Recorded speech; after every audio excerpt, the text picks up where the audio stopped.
زما پښتون قام نیم د پردو خلکو سره جنګونو خوړه او نیم د خپلو خلکو سره.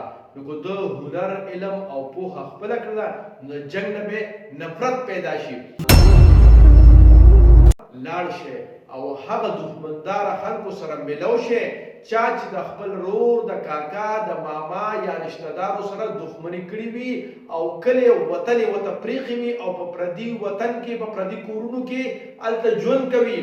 هغه خلکو سره ملو شي، د هغې ښځو سره ملو شي، د هغې ماشومانو سره ملو شي او تپوس ترې وکړې چې دښمني ښه څیز دی او که بد څیز دی. جنګ که د خپلو سره وي او که د پردو سره وي، خو نتیجه به یې دا وي چې جنګ کورونه روانوي او ښځې سرتوروي او ماشومان بې پلاره کوي. زما پښتون قام خو نیم د خپلو سره جنګونو خوړه او نیم د پردو سره. که دې پښتون قام هنر علم او پوهه خپله کړله نو انشاءالله العظیم د جنګ نه به نفرت پیدا کیږي او دا بیا اصل انقلاب د پښتنو دی. نو ځکه هو بالون مروت صاحب وایي چې انقلاب د پښتنو دا دی بالونه چې موتوره په قلم بدله شي. السلام علیکم ورحمت الله وبرکاته. زه یم عبدالله عابد، په سوات یونیورسټۍ کې استاد یم او تعلق مې د چارسدې سره دی. تاسو راته هم خپل نوم د کوم ځای سره تعلق ساتئ او څه کار روزګار کوئ په کمنټس کې راولېږئ. زما خوږو پښتنو، زما دا ارمان دی چې زما ټول پښتون قام دی معاشي او معاشرتي طور باندې ښه مضبوط شي. اوس دې دپاره زه مختلف کتابونه ګورم او تاسو ته په مورنۍ ژبه کې په اسانه طریقې سره د ویډیو په شکل کې در رسوم. اوس تاسو زما دا خواست دی چې زما دا اواز باقي پښتنو سره شریک کړئ. کیدای شي یو پښتون ورور پې عمل وکړي او هغه خدای پاک کامیاب کړي نو زما او ستاسو پکې پوره حصه وي. اوس راځو خپلې موضوع اړخ ته او هغه دا ده چې جنګ چې کوم دی نو دا کورونه روانوي، ښځې سرتوروي او ماشومان بې پلاره کوي. نو زما پښتون قام نیم د پردو خلکو سره جنګونو خوړه او نیم د خپلو خلکو سره. نو که د هنر علم او پوهه خپله کړله نو جنګ نه به نفرت پیدا شي.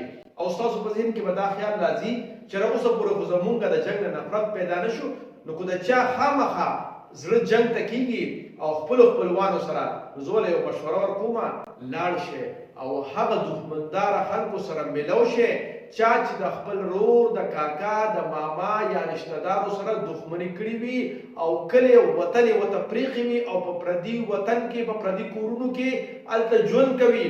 هغه خلکو سره ملو شي، د هغې ښځو سره ملو شي، د هغې ماشومانو سره ملو شي او تپوس ترې وکړې چې دښمني ښه څیز دی او که بد څیز دی. نو تاسو ته بیا احساس وشي چې واقعي دښمني ډېر بد څیز دی، کورونه روانوي.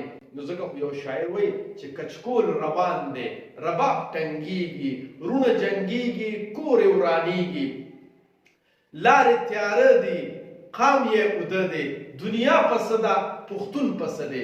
زما خوږو پښتنو، دنیا کم ځای ته ورسېده او موږ لا د خپلو خلکو د جنګونو نه اوزګار شوي نه یو.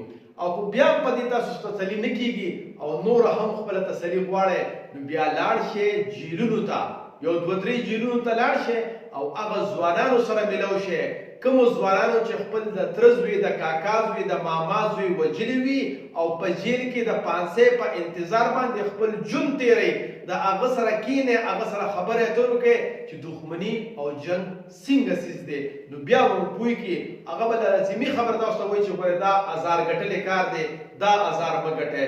نو ځکه خو صاحب شاه صابر صاحب وایي چا چې نن جنګ وکړه دا خلک به سبا خفوي، هغه یاران خو به زمانه خامخا خفوي چې په دروغه خوشحالېږي په رښتیا خفوي. ستاسو د کتلو یو جهان مننه. خوشحاله اوسئ، ودان آباد اوسئ، بریالي اوسئ. د لوی الله په امان. د خدای دپاره پښتنو سانونه وپېژنئ، ستاسو دپاره خو به ځان له پیغمبر نه راځي.